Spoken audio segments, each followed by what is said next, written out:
मित्रों, हमने पंडित जसराज को याद किया था और ख़बर मिलते ही जो तात्कालिक प्रतिक्रियाएं आईं अपने मन में, जो चीज़ जो निजी संस्मरणों के ज़रिए जो उभरी, वो आपसे बांट ली। लेकिन कुछ एक बातें छूट गई। लगता यह है कि जब उनके बारे में चर्चा करते हैं तो ऐसी शख्सियत के बारे में कुछ चीज़ें छूटनी नहीं चाहिए। मसलन जो उन्होंने एक संस्मरण में बताया था, मुझे निजी रूप से भी मौका मिला उनके थोड़ा सा करीब रहने का, उनके चरणों में बैठने का। और जब इनके साथ मैं लाहौर गया यात्रा पर, पाकिस्तान की यात्रा पर मैं इनके साथ था। मेरे साथ डॉक्टर आतमजीत नाटककार भी थे, प्रोफेसर सतेंद्र सिंह नूर भी थे और बहुत सारे गुणी लोग जो थे वो साथ थे। कि लाहौर में जिस दिन का गायन था उस दिन वहाँ की सड़कों पर एक कर्फ्यू का सा माहौल था।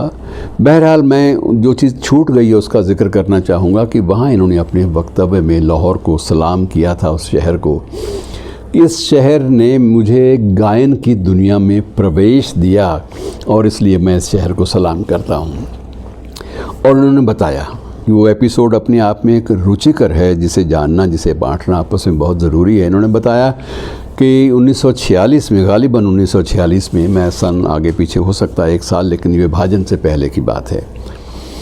कुमार गंधर्व आप जानते हैं कितने बड़े संगीतकार, कितने बड़े शास्त्रीय वोकलिस्ट रहे हैं, वो आप जानते हैं सब लोग। मैं उनके बारे में कुछ भी कहूँगा तो निर्गुणी संप्रदायों के ऊपर जो उन्होंने गाया है वो अद्भुत है। तो कुमार गंधर्व गा रहे थे और ये तबले पर संगत कर रहे थे।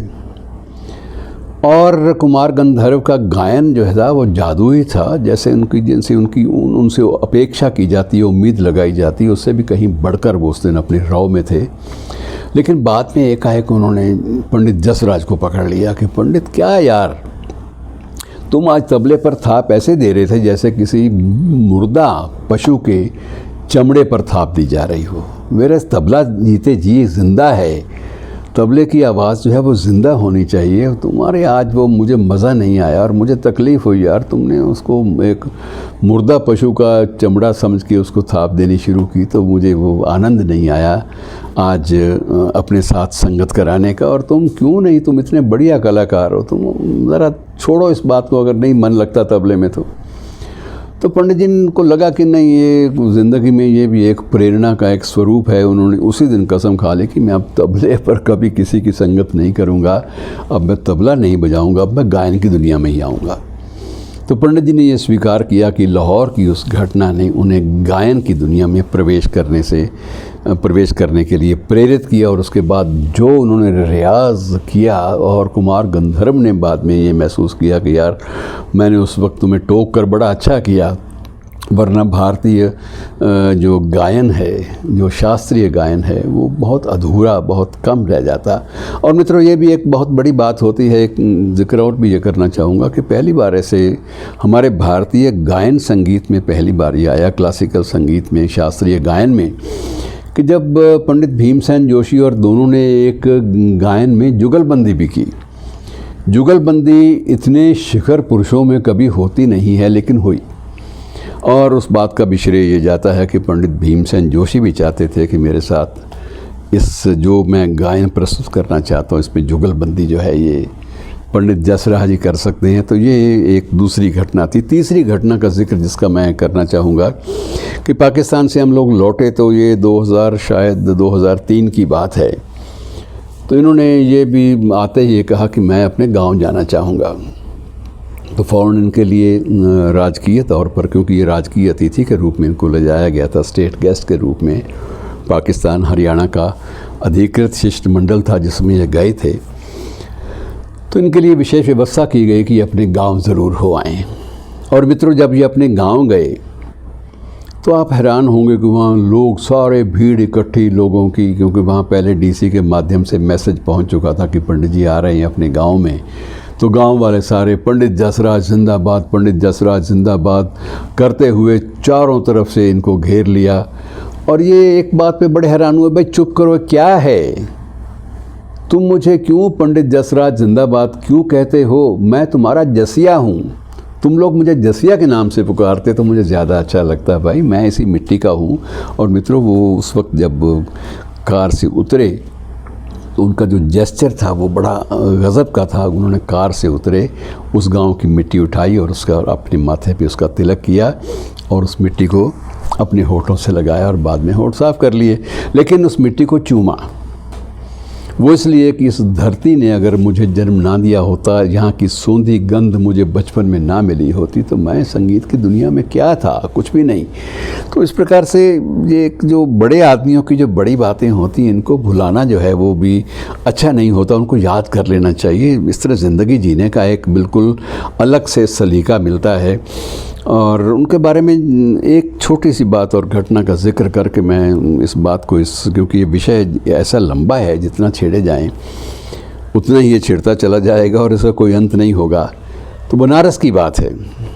जब हम लाहौर में होटल में ठहरे तो रात को मैंने इनसे बात की कि पंडित जी, कोई सुना है कि बनारस में एक बार आपके गायन पर मुग्ध होकर हिरण शावक भी चले आए थे। ये तो हमने कहावतों में सुना है, ये हमने फिल्मों में देखा है कि बैजू बावरा और उनके तानसेन के बीच में जब संगीत की स्पर्धा हुई थी, उस वक्त हिरण चले आए थे और बैजू बावरा का गायन सुनते ही वो लपक आए थे। लेकिन सुना ये गया है, ये चर्चा चली है कि ये आपके साथ भी ऐसा हुआ था, ये क्या ये हुआ था?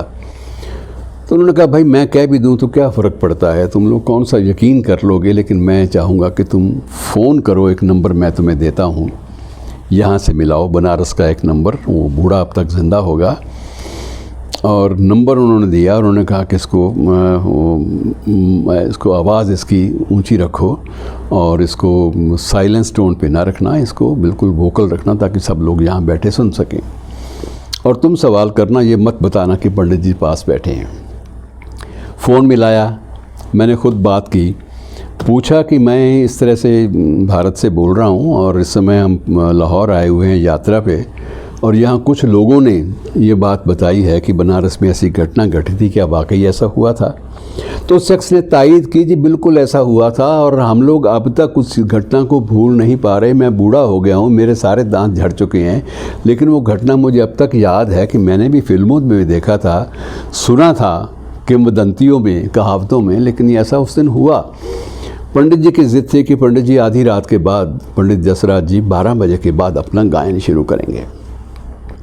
और उन्होंने तीसरे पहर में अपना गायन शुरू किया। तो किसी को भी ये विश्वास नहीं हुआ, सब लोग डूबे हुए थे उनके गायन के जादू में, कि कहीं से 2 हिरन आए, एक जोड़ा आया हिरनों का, और वो एक तरफ खड़ा होकर उस गायन का आनंद लेने लगा।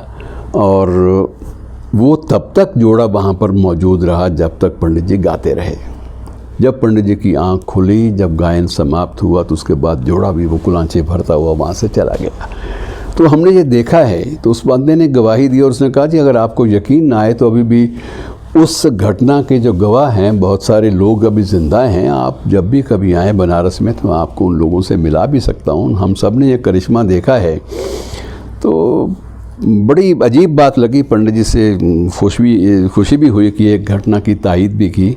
तो ऐसी महान शख्सियतों के बारे में जितनी भी बातें करते जाएंगे कोई अंत नहीं होगा। फिर भी ऐसी शख्सियतों को नमन और ये कामना कि वो जहाँ भी रहें ढेरों दुआएं अपने वतन के लोगों, अपने देश के लोगों को देते रहें। शुक्रिया दोस्तों।